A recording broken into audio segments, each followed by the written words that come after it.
आज की इस वीडियो को स्टार्ट करने से पहले हम सब हमारे इंडिया के the missile man respected APJ Abdul Kalam sir के एक कोट के साथ इस वीडियो को स्टार्ट करना चाहता हूं। उन्होंने हमारे इंडियन एजुकेशन सिस्टम को लेकर एक बहुत बड़ी मांग की थी कि if India wants to make itself brighter in future then Indian education system framework need to be change completely. But बहुत ही सेमफुली के साथ आज हम सबको ये कहना पड़ रहा है कि उनके इस ड्रीम को आज तक हमारे गवर्नमेंट एंड सोसाइटी की वजह से कंप्लीट किया ही नहीं गया। Since mid 18th century British East India Company India में अपना इंडस्ट्री एस्टेब्लिश करना चाहता था और इसे अच्छे से मैनेज करने के लिए उनके पास 3 टाइप्स की एम्प्लॉयज की रिक्वायरमेंट थी। नंबर 1 क्लार्क जो कि ऑफिस वर्क्स को अच्छे से मैनेज करेगा। दूसरा मिलिट्री मैन जो कि इनके इंडस्ट्री एंड ब्रिटिश एम्पायर को अच्छे से देखभाल करेंगे। नंबर 3 वर्कर्स जो इंडस्ट्री में हार्ड वर्क करेगा। और आप इस तीनों कैटेगरी को एकदम ध्यान से ऑब्जर्व करें कि इन तीनों कैटेगरी में काम करने के लिए आपको क्रिएटिविटी की कहीं ज़रूरत है ही नहीं। और उसी टाइम से ब्रिटिश ने हमारे लिए एक एजुकेशन सिस्टम बना के हमें टीच करना शुरू किया। और सबसे अफसोस की बात यह है कि तब से लेकर आज तक हम सब अभी भी उसी एजुकेशन सिस्टम को फॉलो करते आ रहे हैं। और सिर्फ इसी वजह से आज भी हमारे मैक्सिमम ब्राइट स्टूडेंट्स कैपेबल होने के बावजूद फ्रीडमली अपना बेस्ट वर्जन शो कर ही नहीं पाता है, क्योंकि बचपन से हमें हमारे पेरेंट्स एंड सोसाइटी एक ही चीजें कंटिन्यूअसली सिखाते आ रहा है कि बेटा अच्छे से पढ़ाई करो, हायर एजुकेशन के लिए अब्रॉड जाओ एंड एक वेल सेटल जॉब ढूंढ के अपना लाइफ एंजॉय करो। बट यहाँ पे मेरा उन सभी पेरेंट्स से एक ही सवाल है कि क्यों हम सब दूसरों के अंडर में जॉब करके उन्हें और भी रिचेस बनाएं। क्यों हमें बचपन से ये नहीं सिखाया जाता है कि बेटा अपना primary and higher education complete करने के बाद एक ऐसा काम करो जिससे हम सब और भी 50 लोगों को जॉब पे रख सके। अब देखिए ये पॉसिबल होगा कि नहीं होगा ये दूसरी बात है, बट एटलीस्ट हम सब इस अप्रोच को एक बार ट्राई तो कर सकते हैं ना। और हमारे इंडिया के एजुकेशन सिस्टम की जो सबसे रोस्ट साइड मुझे लगता है वो है हमारे इंडियन एजुकेशन सिस्टम हमें चलता फिरता एक पैरोड बना देता है। हमारे एजुकेशन सिस्टम हमें more and more information consume करना सिखाता है। इससे हम सब नेक्स्ट आइंस्टाइन कभी नहीं बन पाएंगे, बट श्योरली इससे स्ट्रेस एंड भूलने की डिजीज क्रिएट होने की चांसेस बहुत ज़्यादा है और ये कंटिन्यूअसली हो भी रहा है। एंड एसआर रिपोर्ट के अकॉर्डिंग हमारे इंडिया में 62.8% स्टूडेंट 6th ग्रेड पर होने के बावजूद अच्छे से रीडिंग कर ही नहीं पाता है। अभी सिर्फ मार्क्स एंड परसेंटेज के ऊपर बेस करके एक स्टूडेंट को best, good and as a average student identify किया जाता है।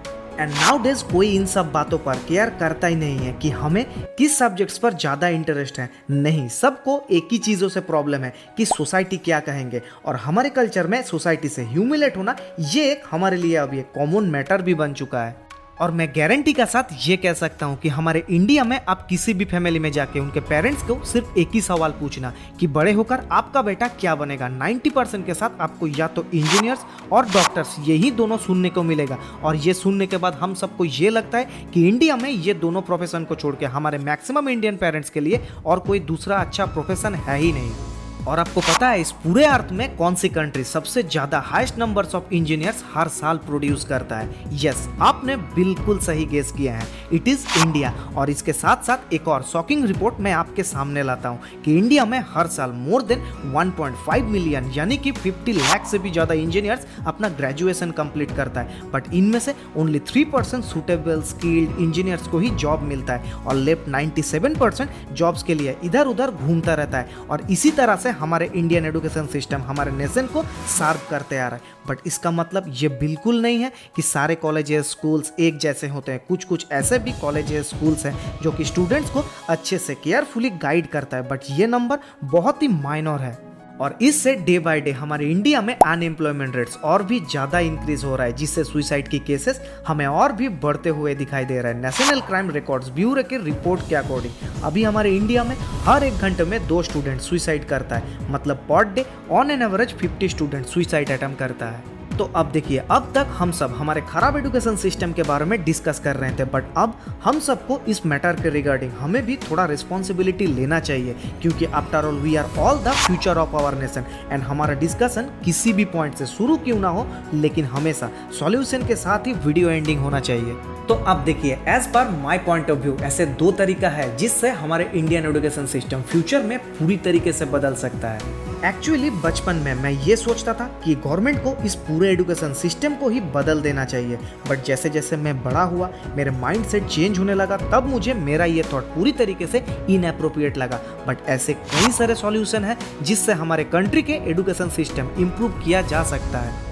Solution number 1। तो सबसे पहले मैं गवर्नमेंट की कुछ स्टेप्स के बारे में डिस्कस करूंगा कि गवर्नमेंट इसके रिगार्डिंग क्या क्या स्टेप्स ले सकता है। तो सबसे पहले मैक्सिमम एलिजिबल बेटर टीचर्स को डिप्लॉय करना होगा, ना कि वेस्ट बंगाल की तरह, जो स्टूडेंट की साइकोलॉजी को बेटरली समझ सके। स्टूडेंट को चाहे कोई भी सब्जेक्ट्स क्यों ना पढ़ा रहा हो, उसे क्यूरियोसिटी एंड इंटरेस्टिंग बना के टीच करे, एंड टीचर्स खुद भी एक क्रिएटिव पर्सन हो। ठीक हमें जापान एजुकेशन सिस्टम को फॉलो करना होगा।